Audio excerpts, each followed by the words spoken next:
এই 31শে ডিসেম্বর 2024 শেষ হচ্ছে, শুরু হচ্ছে 2025। সেই বছর শেষে রাত 12টা 1 মিনিটে নারী, পুরুষ, যুবক, যুবতী, বিশেষ করে যারা ইয়াং ছেলে মেয়ে, দেখবেন রাত 12টা 1 মিনিটে হুররে বলে কি চিল্লাচিল্লি করে, একজন আরেকজনকে আলিঙ্গন করে, একজন আরেকজনকে জড়িয়ে ধরে এবং গান, বাদ্য, বাজনা ইত্যাদির মাধ্যমে একটি বছরকে বরণ করে। আর গান বাজনার মাধ্যমে একটি বছর শেষ করে, আর বলে যে আজকের রাত্রিটা আমাদের ফ্রি মিক্সিং এর রাত। নাউযুবিল্লাহ মিন যালিক। এই কালচার, এইগুলি তো বেধর্মীদের কালচার। এই কালচারগুলি মুসলমানদের মধ্যে শুরু হয়েছে।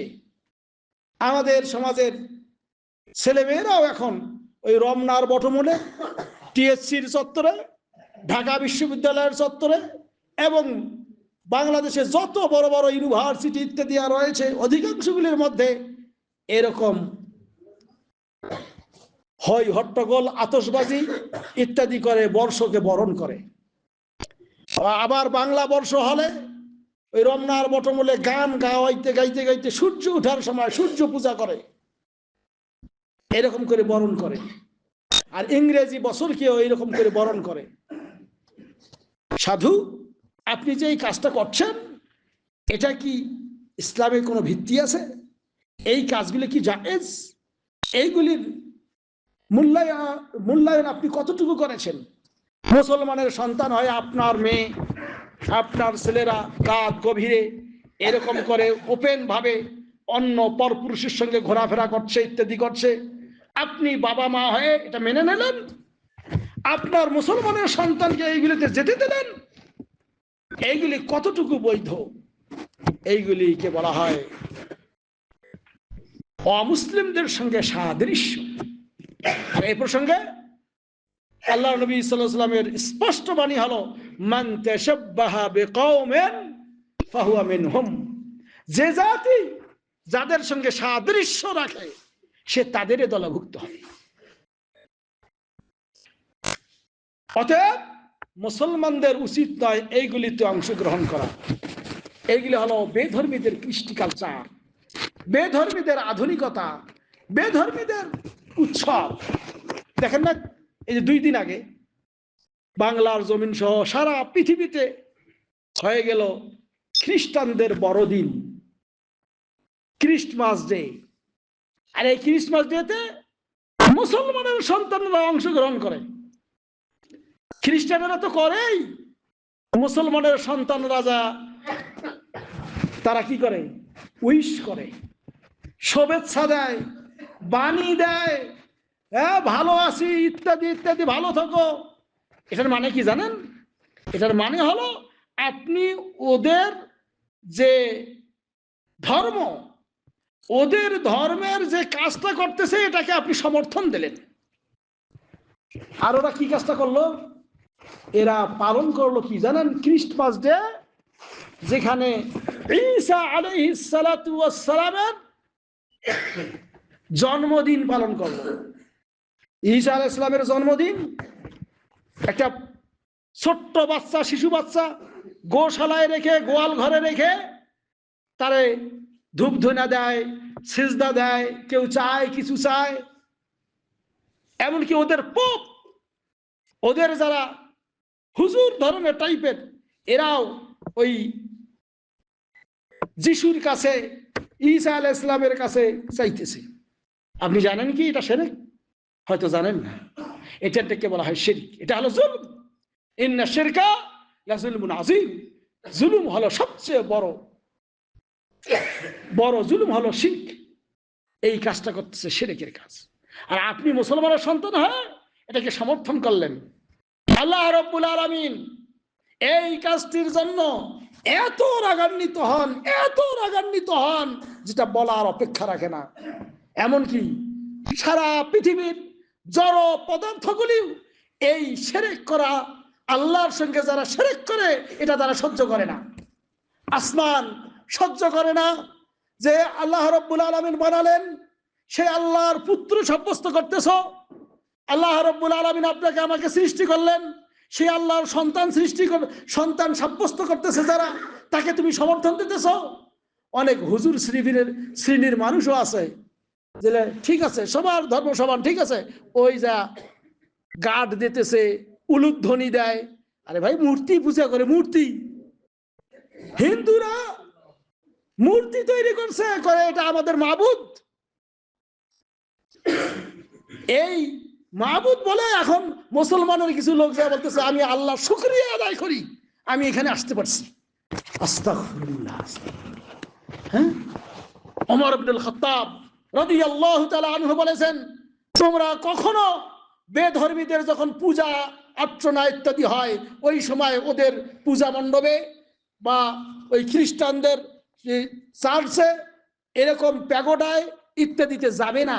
কারণ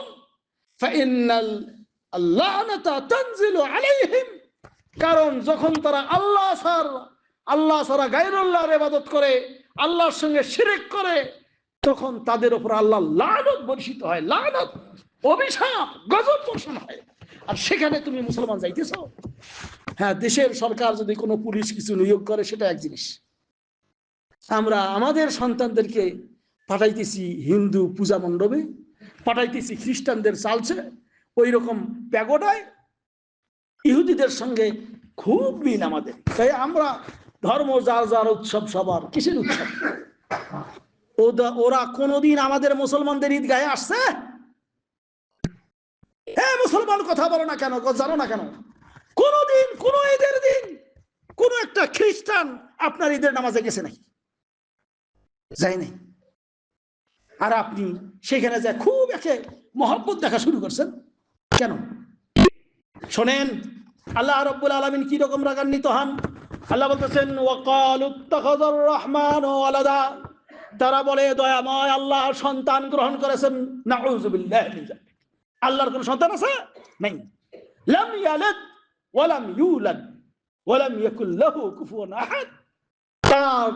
তিনি কাউকে জন্ম দেননি, কারো কাছ থেকে জন্ম নেননি, তার সমকক্ষ কেউ নেই। অথচ এরা বলে যে আল্লাহ সন্তান গ্রহণ করেছেন। আল্লাহ বলেন, এ কেমন কথা বললে? লাকাদ জা'তুম শাইআন ইদ্দা, তোমরা তো এক অদ্ভুত নিকৃষ্টতম কথা বললে। আল্লাহর কেমন করে সন্তান হয়? এই আল্লাহর সন্তান সাব্যস্ত করতেছে খ্রিস্টানেরা, আর আমরা তাদেরকে যা উইশ করি। হে মুসলমান, কোথায় তোমার ঈমান? কিসের তুমি লা ইলাহা ইল্লাল্লাহ পড়িছো আর যারা শিরক করে ওদেরকে সাপোর্ট করো? তোমার এই লা ইলাহা ইল্লাল্লাহ কোনো কাজ দেবে না যদি তওবা না করো। তোমার এতটুকু গায়রত নাই, এতটুকু তোমার ভিতরে কোনো স্পৃহা জাগে না, ইমানি। শোনো, ওই জড় পদার্থ যেগুলি ওরাই ফেটে যাওয়ার উপক্রম হয়েছে। আল্লাহ বলেন, তাকাদুস সামাওয়াতু ইয়াতাফাত্তারুনা মিন, এই কথা বলার কারণে আসমান ফেটে চৌচির হওয়ার উপক্রম হয়ে গেছে। আসমান সহ্য করতে পারে না, আসমান নিজেকে সহ্য করতে পারতেছে না। আরে কেমন বান্দারে আল্লাহ যাদেরকে সৃষ্টি করলেন এরা আল্লাহর পুত্র সাব্যস্ত করে? আসমান সহ্য করে না। ওয়াতাশাক্কুল জিবাল ওয়াতাশাক্কুল আরদু, এমনকি জমিন খন্ড খন্ড হয়ে ফেটে চৌচির হয়ে যাওয়ার উপক্রম। জমিন বলে আমি ফেটে যাই, কেমন করে আল্লাহর পুত্র সাব্যস্ত করে? ওয়াতাখিরুল জিবাল ওয়াতাখিরুল জিবালু হাদ্দা, জিবাল মানে পাহাড়, পাহাড় পর্বত দেখেন না, এই পাহাড়গুলি মনে হয় যে তারা মানে চূর্ণ বিচূর্ণ হয়ে ফেটে ফেটে টুকরো টুকরো হয়ে পড়ে যায়। যে কেমন কথা, আল্লাহর পুত্র সন্তান সাব্যস্ত করে, আর আমরা মুসলমানরা ওদেরকে যা উইশ করি। আরে কোথায় কোথায় আপনার আমার ঈমান? আল্লাহ বলতেছেন, আনদাউ লিররহমানি ওয়ালাদা, এরা সাব্যস্ত করে আল্লাহর জন্য পুত্র, আল্লাহর সন্তান আছে এই কথা বলতেছে, আর আমরা মুসলমানরা যা তাকে সাপোর্ট করি। আল্লাহ বলেন, এই কথাগুলি তো আসমান সহ্য করে না, জমিন সহ্য করে না, পাহাড় পর্বত সহ্য করে না, অন্য কীট পতঙ্গও সহ্য করে না, আর আমরা এটাকে সহ্য করি। আস্তাগফিরুল্লাহ, আস্তাগফিরুল্লাহ। আল্লাহ বলতেছেন যে ওয়ামা ইয়ামবাগি লিররহমানি আন ইয়াত্তাখিযা ওয়ালাদা, আল্লাহর জন্য সমুচিত নয় যে তিনি সন্তান গ্রহণ করবেন। ইন কুল্লু মা ফিস সামাওয়াতি ওয়াল আরদ ইল্লা আতির রহমানি আবদা, আল্লাহ বলেন আসমান জমিনে যা কিছুই আছে সবাই আল্লাহর দাস হিসেবে আসবে কিয়ামতের দিন, আল্লাহর সঙ্গে কোনো শরীক নাই। লাকাদ আহসাহুম ওয়া আদ্দাহুম আদ্দা, আল্লাহ রাব্বুল আলামিন এদের পরিসংখ্যান করে রেখেছেন, এদেরকে চিহ্নিত করে রেখেছেন, এদেরকে গণনা করে করে রাখতেছেন যে কারা কারা তোমরা আল্লাহর সঙ্গে সাব্যস্ত করেছো সন্তানের, তোমাদের ধরা হবে একদিন। আল্লাহ যখন ধরবেন তখন কিন্তু এর সাজা ভোগ করতেই হবে। এজন্য দুনিয়াতে যদি তওবা করেন, ইস্তেগফার করেন যে আল্লাহ আমি গেছি, আমি ওদেরকে উইশ করছি, ভুল করছি, শিরক করছি, আল্লাহ মাফ করে দাও, দুনিয়াতে যদি মাফ চান তাহলে হতে পারে আল্লাহ রাব্বুল আলামিন ক্ষমা করে দিতে পারেন। আল্লাহ রাব্বুল আলামিন বলতেছেন ওয়া কুল্লুহুম আতিহি ইয়াউমাল কিয়ামাতি ফারদা, শুনে রাখো সবাই কিয়ামতের দিন এককভাবে আসবে, একা একা আসবে, একত্রিতভাবে আসবে, এবং আল্লাহ তো এদেরকে গণনা করেই রেখেছেন। আসুন আমরা আল্লাহর এই সতর্কবাণী থেকে সতর্ক হই এবং আল্লাহর সঙ্গে কোনো প্রকার যেন শিরক না করি। আল্লাহ রাব্বুল আলামিন এই তৌফিক যেন আমাদের সবাইকে দান করেন, আমিন। ওয়া সাল্লাল্লাহু আলা নবিয়িনা মুহাম্মদ। বারাকাল্লাহু লি ওয়া লাকুম ফিল কুরআনিল আযীম ওয়া নাফা'নি ওয়া ইয়্যাকুম বিল আয়াতি ওয়া যিকরিল হাকীম।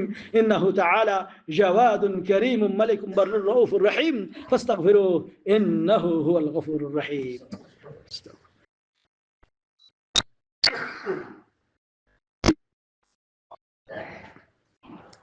আলহামদুলিল্লাহ, আলহামদুলিল্লাহি ওয়াহদা والصلاة والسلام على من لا نبي بعده وعلى آله وصحبه ومن والاه أما بعد فقد قال الله تعالى في كلامه المجيد بعد أعوذ بالله من الشيطان الرجيم وإن تطع أكثر من في الأرض يضلوك عن سبيل الله। সম্মানিত মুসলিম ভাই সকল, আমরা যে বিষয়টি আলোচনা করতেছি সেটি হলো যে বেধর্মীদের কোন প্রকার ঈদ অনুষ্ঠান ইত্যাদিতে অংশগ্রহণ করা মুসলমানদের জন্য জায়েজ নাই। যদিও অধিকাংশ মানুষ করে, হয়তো বলবেন সবাই তো করে, এই জন্য আপনার আমার করা উচিত না, সবাইকে জানাতে হবে। হয়তো অনেকে জানে না, এই বেশিরভাগ লোকের যদি অনুসরণ করেন আপনি আল্লাহর পথ থেকে পথভ্রষ্ট হয়ে যাবেন। প্রমাণ এই যে যেমন সূরা আনআম 116 নম্বর আয়াত, আল্লাহ বলতেছেন ওয়াইন তুতি মান ফিল আরদি, যদি পৃথিবীর মানুষের অধিকাংশ মানুষের তুমি আনুগত্য করো, ইউদিল্লুকা আন সাবিলিল্লাহ, তাহলে আল্লাহর পথ থেকে তোমাকে ভ্রষ্ট করে দেবে, পদচ্যুত করে দেবে। অতএব মানুষের দেখা দেখি এই কাজ করা যাবে না। অনেকে যাই বলে আমাকে যেতে হবে এমনটি নয়, আপনি নিষেধ করবেন, আপনি বাধা দেবেন। আর আমাদের দায়ীদেরও দরকার, আমাদের বাংলাদেশের অধিকাংশ আলেম ওলামার দরকার, তারাও যেন এই জিনিসগুলি মানুষদের কাছে প্রচার করে, মানুষদের কাছে বলে যে না, ওদের ধর্মীয় অনুষ্ঠানে আমাদের যাওয়া যায় না, ওরা ওদেরটা পালন করুক, কিন্তু আমরা সেটাতে পালন করতে যাব না। আমরা বরং উচিত দাওয়াত দেওয়া যে দেখো এগুলি শিরক, এই শিরক স্পষ্ট শিরক, আল্লাহ এটা মাফ করেন না। ইন্না শিরকা লাযুলমুন আযীম, শিরক হলো মহা গুনাহ। অতএব এই সামনে যে আসতেছে 31st নাইট, হ্যাঁ, শুভ নববর্ষ পালন করার জন্য উইশ করা, একজনকে শুভেচ্ছা বানিয়ে দেওয়া, হ্যাঁ দেখবেন ফেসবুকে একেবারে কত কি উইশ করে, শুভ বড়দিন, শুভ, হ্যাঁ happy new year, happy new year, এরকম করি কত শুভেচ্ছা। আবার অনেক প্রবাসের স্ত্রীরা যারা আছে ইয়াং বিশেষ করে, তারা হ্যাঁ বলে থাকে হ্যাঁ আজকে একটা কত বড় দিন গেল, তুমি আমাকে একটা উইশ করলে না, একটা শুভেচ্ছা পাঠাইলে না। কারণ কি? অজ্ঞতা, জানে না যে এইগুলি করা ঠিক না। আপনি তওবা করেন, ইস্তেগফার করেন, আল্লাহর কাছে ক্ষমা চান যে একটি বছর গেল আমি কয়দিন 5 ওয়াক্ত নামাজ জামাতে পড়লাম, আমি কয়দিন আল্লাহ রাব্বুল আলামিনের জন্য দান করলাম, আমি কতটুকু নিজেকে সেভ করে রাখতে পারলাম গীবত, পরনিন্দা, চর্চা ইত্যাদি থেকে। আল্লাহর কাছে তওবা করেন, আল্লাহর কাছে বলবেন যে আল্লাহ যা কিছু হয়েছে ভুল হয়েছে, আমার জীবন থেকে একটি দিন চলে গেল, একটি বছর চলে গেল, সামনে যাতে ভালো হতে পারে এই পরিকল্পনা গ্রহণ করবেন। পরিকল্পনা গ্রহণ করবেন, আমি এই বছর নতুন বছরে কোরআন মুখস্থ করব, নতুন বছরে হাদিস মুখস্থ করব, নতুন বছরে আমি যাতে করে কোরআন এবং হাদিসের ভালো করে জ্ঞান অর্জন করতে পারি এই প্রচেষ্টা করব। 5 ওয়াক্ত নামাজ পড়ব, রমজান মাসে রোজা রাখবো, আমি এই বছর ইনশাআল্লাহ হজ করব, উমরা করব। এরকম ভালো পরিকল্পনা গ্রহণ করেন। আল্লাহ রাব্বুল আলামিন এই তৌফিক আমাদেরকে দান করে করুন, আমিন।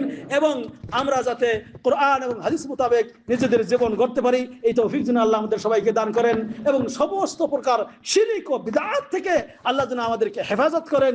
এই উপলক্ষে জন্য কোনো প্রকার হাদিয়া দেওয়া, কোনো প্রকার লেখালেখি করা, কোনো প্রকার উপহার দেয়া, কোনো প্রকার নতুন কিছু কিনা এই উপলক্ষে জায়েজ না। অতএব আজকের খুতবা আমার এই জন্য যাতে করে সময় হওয়ার আগেই আমরা এগুলো থেকে বিরত থাকি। আল্লাহ রাব্বুল আলামিন আমাদেরকে যেন এই তৌফিক দান করেন, আমিন। ইন্নাল্লাহা ওয়া মালাইকাতাহু ইউসাল্লুনা আলান নবী ইয়া আইয়ুহাল্লাযীনা আমানু সাল্লু আলাইহি ওয়া সাল্লিমু তাসলিমা। আল্লাহুম্মা সাল্লি আলা মুহাম্মদ ওয়া আলা আলি মুহাম্মদ কামা সাল্লাইতা আলা ইব্রাহিম ওয়া আলা আলি ইব্রাহিম ইন্নাকা হামিদুম মাজিদ। আল্লাহুম্মা বারিক আলা মুহাম্মদ ওয়া আলা আলি মুহাম্মদ كما باركت على إبراهيم وعلى آل إبراهيم إنك حميد مجيد. اللهم أعز الإسلام والمسلمين وأذل الشرك والمشركين ودمر أعداءك أعداء الدين وانصر عبادك الموحدين يا أرحم الراحمين. يا الله আমাদের যাবতীয় গুনাহ খাতা তুমি মাফ করে দাও। আল্লাহ সারা বিশ্বের মুসলমানদেরকে তুমি ঐক্যবদ্ধ করে দাও। আল্লাহ বিশেষ করে এই দেশ সহ আমাদের বাংলাদেশে যাবতীয় অরাজকতা হচ্ছে, বিভিন্ন বিপদ আপদ আসছে, এইগুলি থেকে আল্লাহ আমাদের হেফাজত করো। আল্লাহ আমাদের মধ্যে যারা অসুস্থ তাদেরকে সুস্থতা দান করো। আল্লাহ আমাদের এক ছাত্র ভাই গাড়ি অ্যাক্সিডেন্ট করে তিনি অসুস্থ হয়েছেন, আল্লাহ তাকেও তুমি সুস্থতা দান করে দাও। এবং বিশেষ করে আমাদের মধ্যে যারা বিভিন্ন রোগে ভুগতেছি আল্লাহ আমাদেরকে সুস্থ করে দাও। আল্লাহ আমাদের এলেম কালামে টাকা পয়সা ইত্যাদিতে বরকত দান করো।